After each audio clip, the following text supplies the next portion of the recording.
Welcome to வலிமை IAS academy. இந்த செஷன்ல இன்னைக்கு நம்ம என்ன பார்க்க போறோம் அப்படின்னு பார்த்தீங்கன்னா, நடந்து முடிந்த ரோட் இன்ஸ்பெக்டர் எக்ஸாமினேஷன்ல இருந்த ஜென்ரல் ஸ்டடிஸ் கொஸ்டின் தான் பார்க்குறோம். ஸோ அதில் சயின்ஸ்ல இருந்து ஒரு கொஸ்டின் கவனிங்க. நம்மளோட கொஸ்டின் என்னன்னா, கீழ்கண்டவற்றுள் எது நைட்ரஜனை பெற்றுள்ள உரம்? எப்பவுமே உரங்கள்ல இருந்து நமக்கு ஒரு கேள்வி இருக்கும்பா.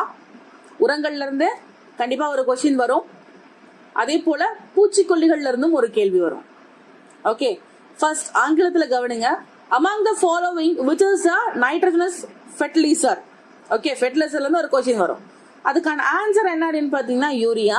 கீழ்கண்டவற்றுள் எது நைட்ரஜனை பெற்றுள்ள உரம்? கீழ்கண்டவற்றுள் எது நைட்ரஜனை பெற்றுள்ள உரம்? இந்த நைட்ரஜன் ஏன் இந்த நைட்ரஜனை மென்ஷன் பண்ணி கேக்குறாங்க அப்படின்னு பாத்தீங்கன்னா, ஃபர்ஸ்ட் இதுக்கான ஆன்சர்னு பார்க்கும்போது நைட்ரஜனை பெற்றிருக்கக்கூடிய உரம் அப்படின்னு பார்த்தா யூரியா. இந்த நைட்ரஜன் அப்படின்றது இயற்கையா மண்ணில் இருக்கக்கூடிய ஒரு விஷயம். தாவரங்களுக்கு அதிகமான ஊட்டச்சத்தை வழங்கக்கூடியது இந்த நைட்ரஜன். தாவரத்தோட வளர்ச்சி அண்ட் மகசூல் அதிகரிப்பு இது போன்ற விஷயங்கள்ல இந்த நைட்ரஜனோட கான்ட்ரிபியூஷன் அப்படின்றது ரொம்பவே அதிகமா இருக்கு. நீங்க நைட்ரஜன் அப்படின்னு எடுக்கும் போது மிக முக்கியமான உரமா நம்ம சொல்லலாம். இதுல என்னெல்லாம் ரொம்ப இம்பார்ட்டன்ட் ஒரு காம்பினேஷன் வரும். சில முக்கியமான காம்பினேஷன் சொல்றேன், கவனிங்க. நைட்ரஜன் உரங்களில் சில முக்கியமான உரம் அமோனியம் சல்பேட். அமோனியம் சல்பேட், ஆனா நமக்கு இங்க ஆப்ஷன்ல கொடுத்திருக்கிறது பொட்டாசியம் சல்பேட். சோ இது கிடையாது. சரியா? அடுத்த விஷயம் கவனிங்க. Calcium ammonium nitrate. Calcium ammonium nitrate and another one is urea. நமக்கு இங்க ஆப்ஷன்ல கொடுத்திருக்கிறது யூரியா மட்டும்தான். சோ யூரியா தான் ஆன்சர். ஓகேவா? சோ அடுத்தது கவனிங்க. நம்ம இந்தியாவை பொறுத்த வரைக்கும் விவசாயிகள் அதிகமா பயன்படுத்தக்கூடிய நைட்ரஜன் உரம் எது அப்படின்னு பாத்தீங்கன்னா, யூரியாவும் அமோனியா சல்பேட். யூரியா மற்றும் அமோனியா சல்பேட் தான் இந்தியாவை பொறுத்த வரைக்கும் விவசாயிகள் அதிகப்படியாக பயன்படுத்தக்கூடிய உரமா இருக்கு.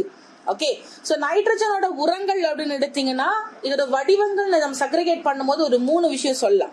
இந்த 3 முக்கிய வடிவங்களா இருக்கு. என்னென்ன?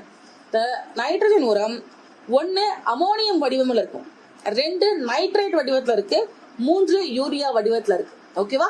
சோ இது முக்கியமான கான்செப்ட், கவனிங்க. அமோனியா, நைட்ரேட் அண்ட் யூரியா இந்த 3 வடிவங்கள்ல தான் இருக்கு. கிளியர்? Next question. சயின்ஸை பொறுத்த வரைக்கும் வேதி வினைகள்ல இருந்து ஒரு கொஸ்டின் இருக்கும். Listen. Aluminium reacts with sodium hydroxide to give. Aluminium sodium ஹைட்ராக்சைடோட சேர்ந்து வினை புரிஞ்சா என்ன கொடுக்கும்னு கேக்குறாங்க. சோ அதற்கான ஆன்சர் என்ன அப்படின்னு பாத்தீங்கன்னா, சோடியம் மெட்டா அலுமினேட் மற்றும் ஹைட்ரஜனை கொடுக்கும். கிளியர்? அலுமினியம் சோடியம் ஹைட்ராக்சைடோட சேர்ந்து வினைபுரியும் போது நமக்கு சோடியம் மெட்டா அலுமினேட் மற்றும் ஹைட்ரஜனை கொடுக்கும். கிளியர்?